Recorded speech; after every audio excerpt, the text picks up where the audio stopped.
What's up, everybody? Welcome to 90 Minute Cocktail Hour. I am your host, Mike Guccione of Driftwood and Dune Photography. This is episode 7. I got my friend DJ Demand, Jason Cohen here. We're going to get into it in a second, but, again, I just want to thank everyone for your feedback on the podcast. It's been really, really great and really cool to see how everyone's responding to it. If you are watching this on YouTube, make sure to like and subscribe, comment. If you are listening to this on Spotify or Apple Podcasts, make sure you subscribe so you get notifications when the new episodes drop. I'm trying to do new episodes every Monday. If I'm on top of my stuff, I get it uploaded Sunday night so that it drops first thing in the morning. If I don't have my stuff together, it'll probably drop later in the day on Monday. But yeah, so that's the goal. So Mondays, keep an eye out for 90 Minute Cocktail Hour. So I got my friend Jason Cohen here again, aka DJ Demand, aka Other Jason. I work with Jason a bunch. Obviously he's a DJ, wedding DJ, and you're actually the first DJ that I'm having on the podcast here, Jason. So, trying to look at the wedding industry from all angles here, and not only that, but just kind of get people's life experiences from all the different angles and facets of the wedding industry. So, yeah, man. So if you want to just do a quick little intro and then we can kind of get into it. Yeah, thank you for having me, and I'm honored to be the first DJ. We had our monthly meeting yesterday, so all the DJs in New Jersey told me what they want me to say to you on the podcast today as far as, complaints about all the photographers and videographers and all that stuff. So yes. I got a whole list. Yeah, we're good to go. Okay, and I'll be sure to disseminate that to all the photographers in New Jersey awesome. As well when we have our monthly meeting. Thank you so much for having me. I really, when you asked me, I was pumped, and I listened to a couple of episodes already, and I think it's awesome what you're doing here, and linking up people from all sides of the industry, not just photographers. So that's very cool. So I'm Jason Cohen. I go by DJ Demand on social media, but for the wedding world, Jason is me. I work with SCE Event Group. That's pretty much it is the only way that you can find me. Before that, I was a freelance guy and worked all over the place. But now I would like to say I'm Jason from SCE, but unfortunately my boss, Jason Chanai, already has that title. So that's why that joke is I am the other Jason from SCE. Yeah, so I want to get into that for sure. But, and again, if you're listening to this for the first time, to the podcast, basically all I tell people that I have on, to prepare for is, tell me about the twists and turns that led you into the wedding industry, and and also into your craft too. So I'll just start off by saying I have a ton of respect for DJs.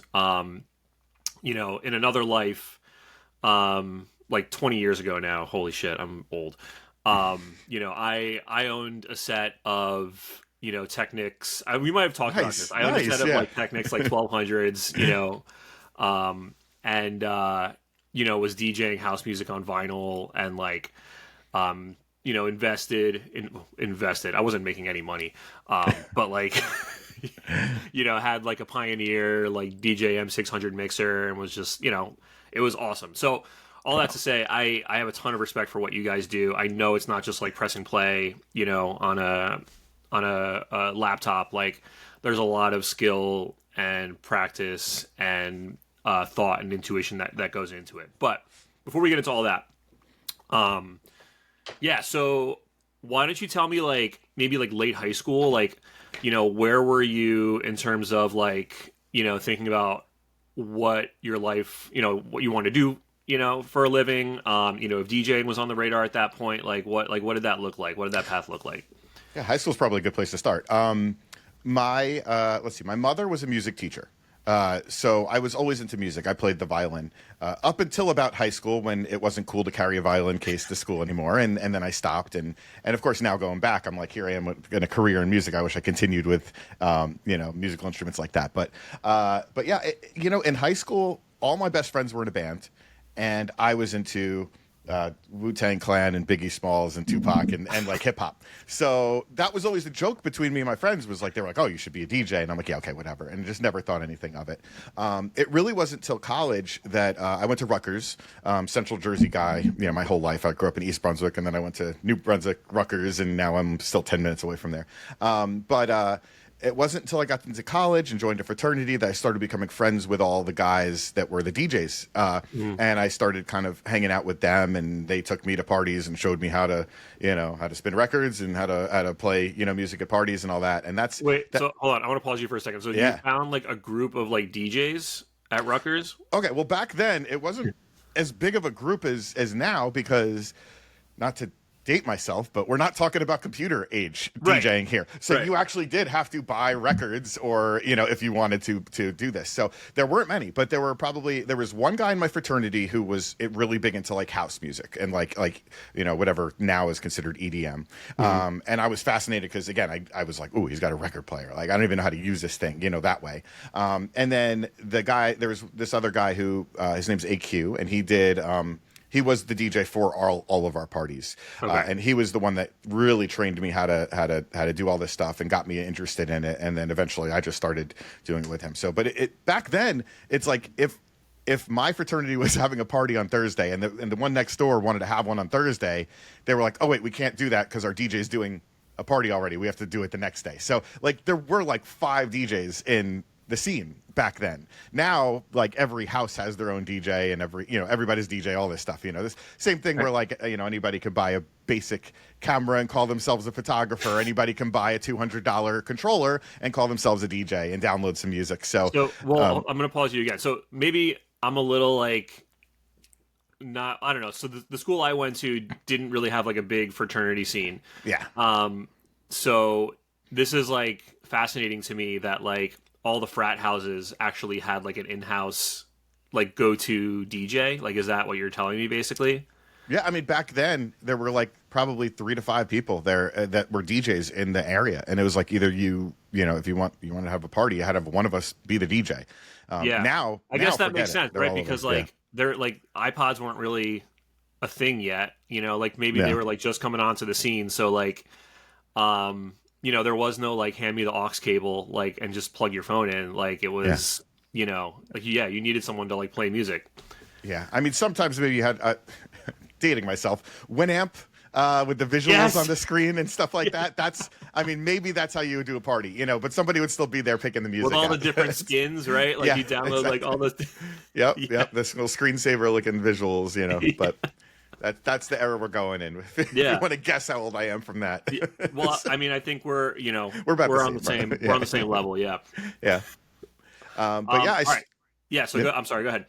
Yeah. So that's basically how I got started in DJing was doing all the college parties. Eventually, I started doing some bars and I got into. It wasn't until really I graduated and I was like 21 to 25 or so that I started doing a little bit more clubs. I went the Atlantic City Philly route. I became a lot of people either go to New York or go down south to AC Philly, and a lot of my friends were from that area. So I started doing the clubs down there. Like the what was it, like the Pool at Harrah's and Dusk at Caesars and Casbah back then, which isn't even a thing now, but like all these clubs down in AC. And that was really like oh my God, this is awesome. I'm DJing for, hundreds or more of, rooms of people, and felt like a rock star type of thing. And that's pretty much what I did. End of college and then beginning of like my kind of 20s after college era. I went to school for communication because I did not know what I wanted to do at all. I found the love of DJing during college, so I was like, oh, maybe I could work for a radio station or something in that world, which, I mean, we see how radio went, so I'm kind of glad maybe that's a good thing that didn't work out. But I really after college, I sent out my resume to a bunch of places and didn't hear back from anyone. I got one letter back saying, sorry, the position's already been filled. And I thought rather than redoing everything and going through and trying to send out another batch, let me work on this DJ thing and see how long that will last me. So I realized like I can't just do the nightclub type of stuff. I need some other income other than that. And that's where I just realized kind of like how photographers like one week I'm working with you and it's your company. The next one you're the second shooter for a friend's company. Like I was freelance DJing, working for a bunch of different companies, and doing mostly bar mitzvahs because I'm a Jewish guy from Central New Jersey, and that's what we do. So I worked at a sleepaway camp, like typical your Jewish Central Jersey guy story. I met my wife at a sleepaway camp. Like we were both working there. But yeah, because of that, I did a lot of bar mitzvahs. So I started off my career doing pretty much nothing but kids' parties, sweet 16s, mitzvahs, and then, eventually working my way into weddings, which I'm sure we'll get to. But yeah, that's pretty much how I kind of started off doing a hybrid of nightlife and, the kids' parties. Yeah, so it's funny because, photography, at least for me, it was kind of like a similar trajectory in that, I started off doing like, nature, and I think like most photographers get into photography, this way, like you're doing like nature, landscapes, and then for me, like when I moved down the shore, I was doing a lot of surf photography, and, it's obviously like before, some of it was like before I met my wife, some of it was before, we got married and had kids and like all that stuff. So I had like, just all this time to do that. And, surf photography is awesome and fun. And, like waking up early in the morning and getting out there and like, shooting shooting the swells and surf and stuff like that was awesome. But like legitimately to make a living doing that, I can think of like maybe a couple of guys that are able to do that, and that's literally all they do, like from sun up to sundown, and I'm sure they have to do other things to like supplement their income too. So, kind of like, in your industry, right? Like there's the, like the Tiestos and like the Armin van Burens, who like they've been doing this for their whole life, and they can charge like $50,000 or $100,000. I don't even know how much they charge now for a night at a club now these days, but like, it's very few people that can like go that route, that trajectory, and like, just make a living like being a club DJ. Yeah. First of all, that episode with Danny, with Dan Baldwin, I mean, I've learned so much about the two of you. I didn't know about that, about the surf photography and him skateboarding and all that stuff. I mean, that was wild to hear. Yeah.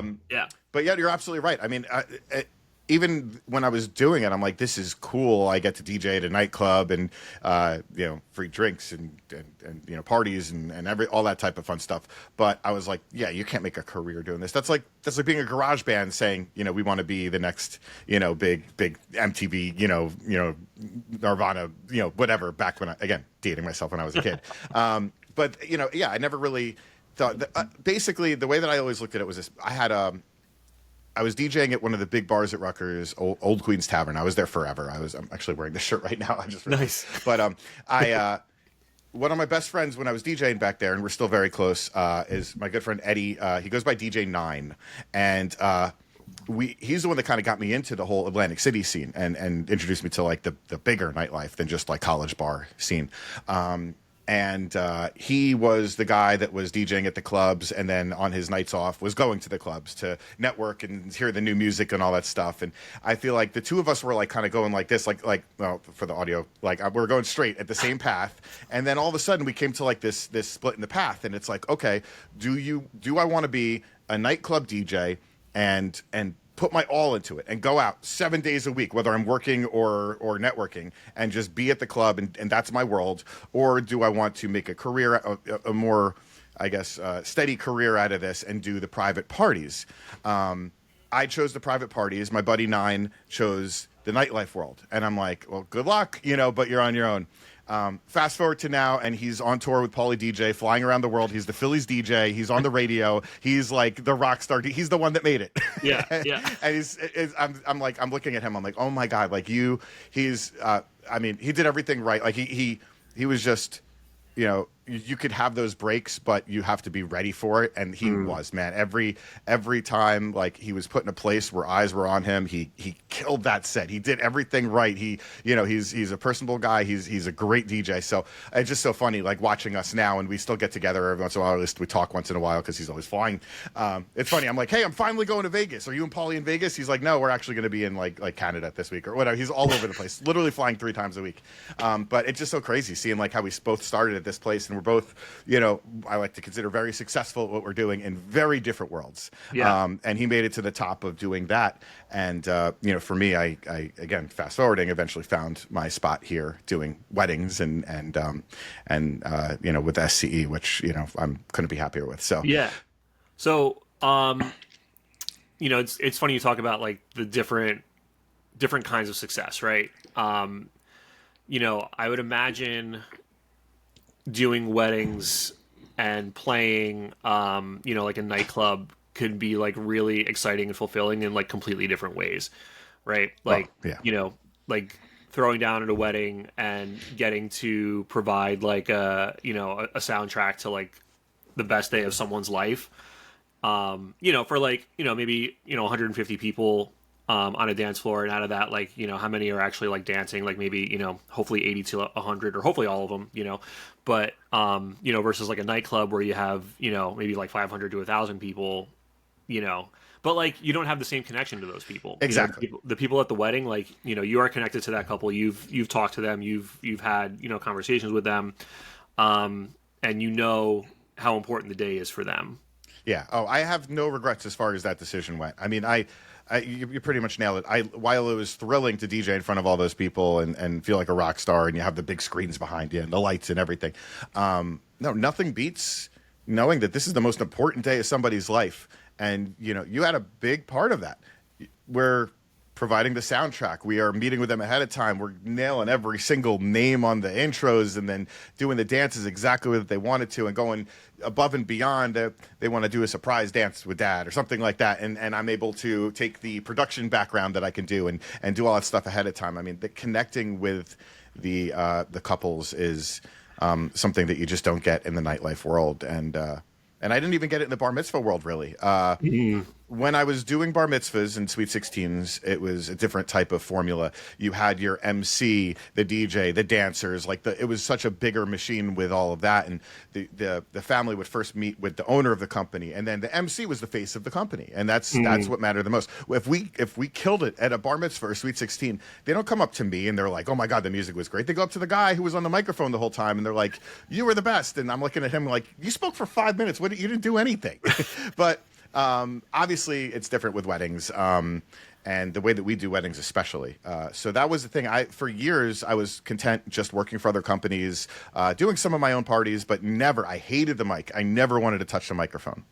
And that's surprising to me because you're very good on it. Like you're very obviously we've worked together a bunch of times, and yeah. not only are you an amazing DJ, but like you get up there and like you look.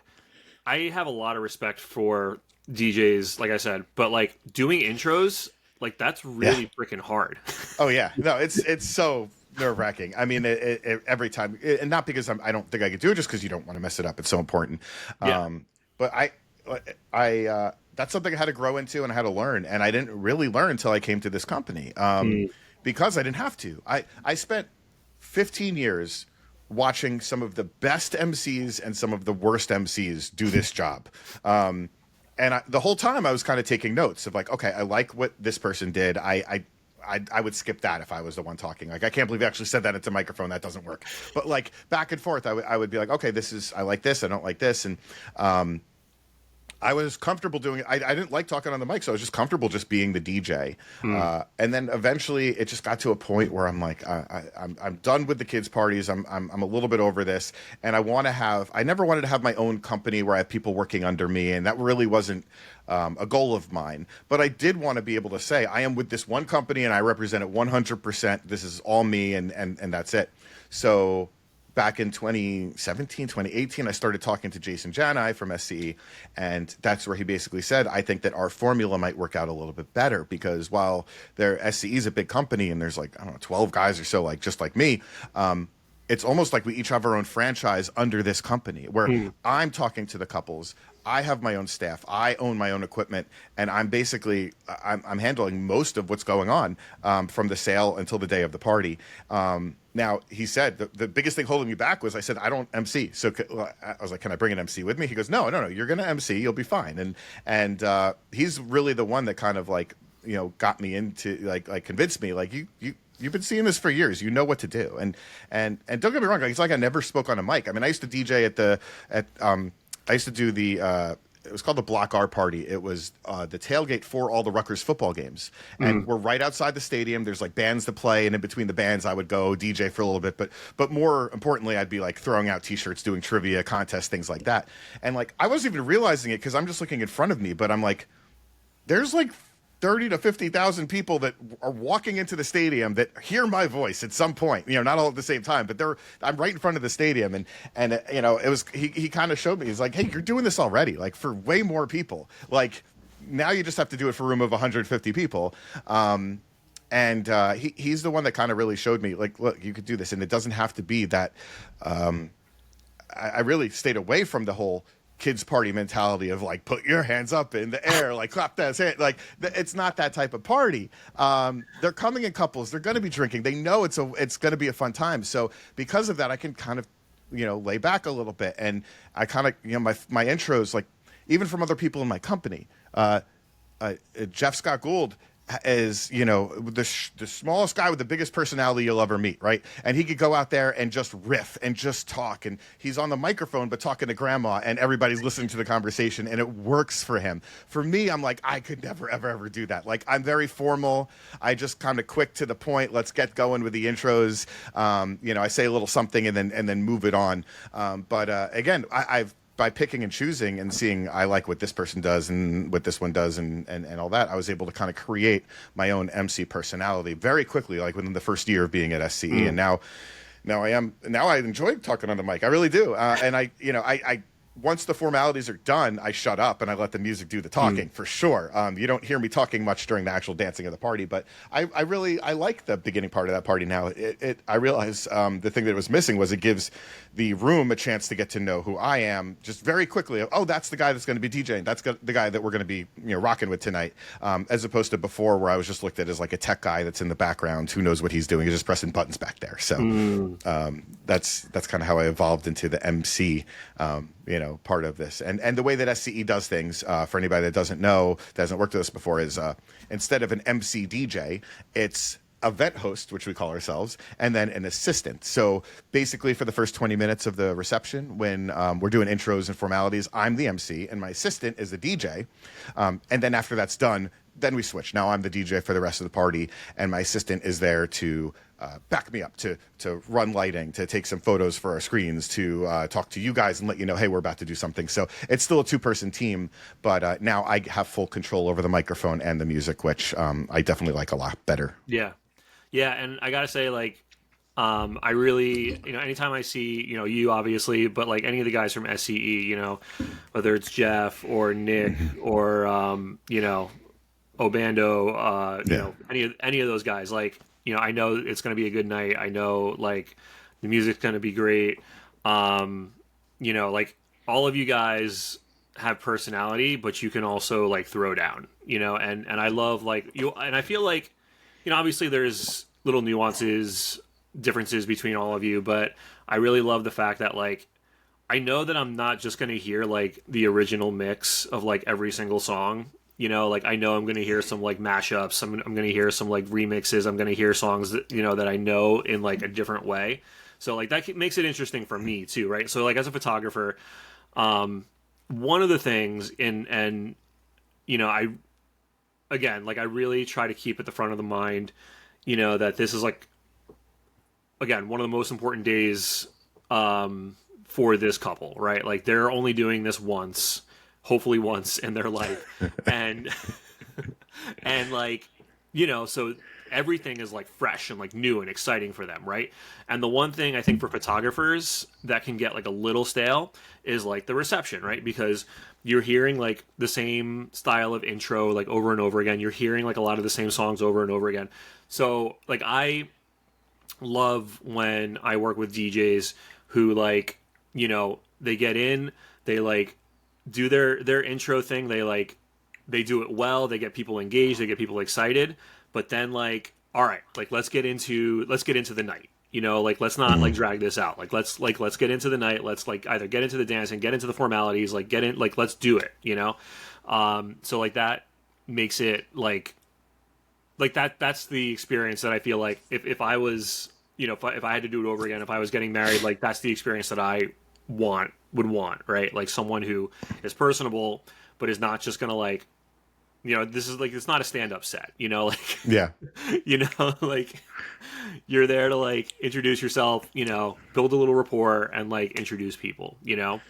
like that's my mentality. And I'm sure you've caught on that like all of us at the company are I think we all have the same level of professionalism and we share a lot of the same characteristics of how we do stuff, but we're also very different.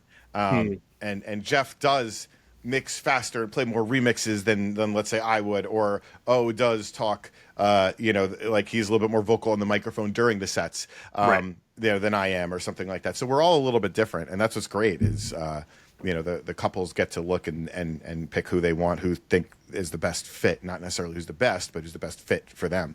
But yeah, it's funny because when I come across photographers like you who I'm like, oh, we just did a wedding 2 weeks ago. I can't do these two songs in a row because he'll call me out. Like I'm like, if you're starting to sing along to my sets at like the next song before I play it, I'm like, it's time I switch it up a little bit. Well, that's only I've only busted your balls once because I think it was Jason Jani who put together this mix, right? This like it's like it's what is it, like probably like a 30-40 minute mix, and it's specifically meant to be played while people are transitioning from cocktail hour into reception. Yeah, there's sometimes where if I'm lining everybody up or something, we'll just put on the mix with a couple songs that are and it's so yeah, of course the first 3 songs that people are walking in the ballroom, you know it's coming. We and the funny thing about that is as far as like playing the same sets or things like that, a lot of DJs feel like the pressure to like, oh, I've been playing these 3 songs in a row lately a lot. I don't want to keep doing that. I'm like, yeah, but these guests weren't at your party. It's not like you're at a nightclub where they're hearing it week after week. Like if something works, stick with it. Go ahead. Yeah, so, the only people that are going to the only people that are going to call you out on it are people like me who. Yeah, pretty much just the vendors. Yeah. So yeah. No, but like and listen, like if you were to stand next to me. During every portrait session, you would probably hear a lot of the same corny jokes and a lot of the same, you'd hear like the same progression of, poses and like all that kind of stuff. So of course, if you want to come stand next to me and just record me on a wedding day and then get you back that way. Yeah, exactly. Yeah. No, we do what works. Yeah. Yeah, exactly. You do what works. And, but at the same time, like every wedding, and I'm sure you do this too, right? Like you probably like try to, do something a little different. Maybe like throw in, a mix that, I don't know, that you maybe haven't tried before. I mean, like, so actually that's a question I did have for you. Like, so how much practice goes into, some of those mixes or some of those progression of, songs if you're using like acapellas or like, if you're doing like mashups on the fly, like, how much like practice or thought like goes into that? Right. When I did more nightlife type of stuff, there was definitely more practice as far as like, I want these routines to happen. I know that this will work. This is we call it like a word play, like where the words to one song, go into the words to another song. Yeah. When it comes to a wedding, I do prep, but it's not like practice for my performance. I want to prep to make sure I nail the vibe that the couple wants. If they're like, we're a pop punk couple, I want to make sure that I include some stuff like that. Or if they're like, hey, we like pop punk, but we also like EDM, most like common thing that we get is like, you ever hear like Two Friends, the Big Booty Mix? It's like it's just this like it's a mix series that these DJs have online and producers, whatever, and it's just very quick. It's like Blink-182 song into a hard EDM drop, and it's like nonstop, and it's like 5 songs at once. So couples tell me all the time, like, we want Big Booty Mix, and I'm like, I got you covered. I know what that means, So, but like for me, it's like I want to make sure that what I have is going to be the right soundtrack for that party.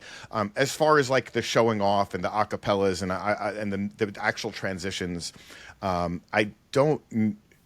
Normally I fall on that. Like it just happens to happen during the party and I'm like, ooh, that sounded good. I got to remember to do that again next time. Like that type of thing. So I do have certain mixes that you'll hear me do every single party because I know that they sound good together, that they're in the same key and the tempo and they work and everything like that. And I know that the crowd will go crazy if I go from this song into this song.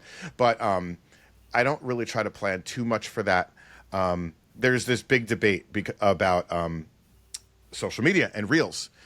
For DJs, the trend seems to be get the 360 camera or get somebody holding a camera on you, and you do a transition where you surprise people and you go from, the I don't know, from like Fetty Wap to YMCA and the crowd goes wild and then they get you doing the mix and then they get the crowd, their reaction, and then a million people watch the video and then you're famous and then you charge a lot more for your weddings. And that's the goal. That's what everybody wants to do now. And some DJs feel like I feel like some DJs are like, oh, I need to have that viral moment happen. And for me, I'm like, well, if it happens naturally, that's fine. I'm horrible at social media, despite like the fact that I got lucky with a few posts and my numbers are pretty decent. They're not as good as some of my friends, but we can't all be Nick Spinelli. All right? Okay, I didn't say the name, but yes, yeah, Nick Spinelli can't do wrong. I mean, he's but he's known for that now, and now he has to do that. He got so big by doing these transitions, and I wasn't just talking about him at the beginning, but he got so big by doing these transitions that now people are expecting him to do that. So they're like, we want that at our party. So they're expecting him to do those left turns where we're surprising the crowd and doing that type of stuff. And I think a lot of DJs are chasing what he found success in. And I'm like, well, if they don't know you for that, now you're just a DJ playing way too random stuff, and it doesn't actually work together. And now you're performing for the camera instead of the crowd in front of you, who are the people that are paying you to be there. So that's why, like for me, I've anything that I've had that's been like a creative moment that's been caught has really been luck. I just happened to capture it, or it happened to work out that time. But what's funny is now a lot of people will call up our company because they saw Nick on TikTok. And Nick's not available or can't, whatever, can't do it. And then the office is like, well, Demand, Jay is like Nick, they're both like club style and they could scratch and do that type of stuff. And I'm like, well, now I got to go be Nick Spinelli and I got to go find out, I got to do all these crazy, transitions and stuff like that because that's what they're expecting. So it is funny when somebody comes to the company for one person and they're not available. And now I'm like, oh, well, if they wanted this person, maybe they do want somebody talking a little bit more on the microphone. Now I have to adjust my style to them a little bit. Yeah. But I always tell people also, like, I'm not going to be somebody that I'm not. The same way that somebody finds you and they're like, well, we like you, but like we want you to shoot like this photographer that we found, and you're like, that's not my style. Why would you have me do that? Right. It's the same type of thing. Yeah, exactly. Yeah. And at the end of the day, it's about the couple and like what they want too, right? So like, you're gonna, if it's a good personality match, right, and the couple likes your style, but they like, if they say, hey, I want maybe to do this like one or two things that like I know it's not your style, but like I really I saw this thing on Pinterest and like I really want to see if we can try it out. Like, yeah, of course, like not a big issue. But yeah, I mean, it's I remember the first time I worked with you, and it was at a backyard wedding in Seagirt. I don't know if you remember this, but it was like during COVID. It was like kind of a smaller like backyard wedding. And I remember walking up to you and I just remember meeting you and thinking like, oh, cool. This guy, he seems really nice, but this is going to come out how it comes out. You don't fit the profile of like a nightclub DJ. So like, I was like, all right, this is going to be interesting. And then, like the party started and like you freaking threw down and I was like, okay, all right. This guy knows what the F he's doing. And then throw on top of that, I'm actually friends. I was friends with the groom and like the groom's family on that side. Was it a Latin party? Was it? Yeah. So he was marrying. I was in the tent in the back. Her family was Puerto Rican. I remember that. Yep. And there was a pool in the middle. There were like, and I remember like these rock steps. I remember it was a very cool looking backyard. Yeah. Yes. I remember this party. Yes. Yeah. And at one point in the night, like her whole family like had gone into the front of the house and got like all these crazy like props and like maracas and hats and like all kinds of crazy stuff. And like I think they had asked you to like play a specific song, and then you played it, and then it was just like freaking wild, like just absolute. Like it was the summertime, so it was like sweaty, and like Yeah. I think there was like it might have even been raining at one point. Like it was just a wild, wild party, and I was like, okay, this is awesome. I know. I look like the nightclub DJ's accountant. You could say it. I get it. I have to be careful when I go suit shopping now. Actually, Chris Obando, he's like my fashion guru. He's the one that's like, no, stop wearing all black. You look like you got to do something. You got to, him. He's wearing like a lavender suit or something like that. So he's like, yeah, you got to spice it up a little bit. You got to show your personality. I'm like, yeah, I get it. Or Jeff, like, yeah. I mean, he's like the best dressed DJ exactly. I've ever met. But yeah, exactly. So and that's one thing that was very tough for me because, like I said, I was used to being the background guy, the guy that was just wearing all black in the background, not sticking out. I wasn't the MC, and now I'm like, oh, like again, like everybody's staring at me. I have to remember to smile. Stop, like, and for me, when I concentrate, I have this face that does not look like I want to be there. So I have to always in my head go like, smile, like people might be looking at you. Right. You're the one that wanted this big stupid TV booth with pictures on it. Now everybody's staring at you. So you have to look like you want to be there, and I do. It's just when I get focused, I get in the zone, and so that is the look. It really is a thing, and I hate it. I never wanted to do photo shoots or interviews or anything. Like I became a DJ back in the day because I didn't dance, but I wanted to be a part of the party. I wanted to make other people dance, and back then, again, we're talking at pre-social media, MySpace, the DJ wasn't the guy that was in front of the big screen with his hands up in the air. It was the guy that was in the corner of the club that nobody even knew was there. I didn't mind that back then. I never thought that I would have to be a personality, and that I'd be getting, all these leads and stuff from Instagram. That the brides and grooms do their research from Instagram is wild to me. So, I mean, if it wasn't for that, I mean, my profile would just be, pictures of my dog, and it would just my followers would be my family, and that would be it. But now it's like no, the whole thing is you have to. You always have to think about that. I just bought the new 360 camera that came out. The 360 was it the Insta360 X5, which is better in low light or something. And again, just so that way I could keep it up there, and that way now it's almost like better than before when I had my assistant holding a camera, because now when my assistant's holding a camera, I'm aware that there's a camera there. Now I just again do the wedding based off of what's best for the party, and if something magical happens, then that 360 camera has been rolling the whole time. It'll catch it, and I'll go back home and find it out later. So there was a reel I saw recently. I think it was one of the guys from Posh, not to shout out one of your competitors, but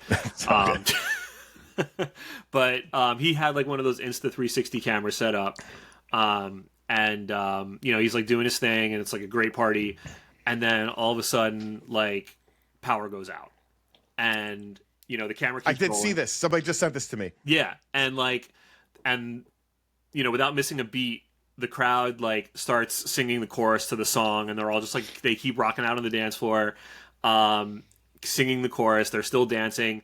Power comes back on, set up lights back up, and he just like picks up right with where the crowd was, was singing, and and he caught it on the Insta 360, right? And you couldn't have planned a better reel or content moment, Right. And it's funny. The reason why somebody sent me that was years ago. I was at the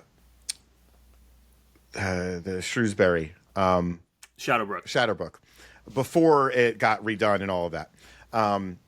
And we had that same thing happen there.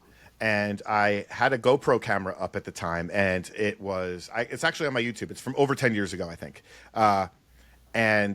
Same thing happened. It was during Shaggy's It Wasn't Me. During the chorus, there was a crazy storm, and all the power goes out in the whole place. It was the same type of thing. That's why they sent it to me. Yeah. The difference is the power was out not just for like 20 seconds, but it was for like 2 full minutes.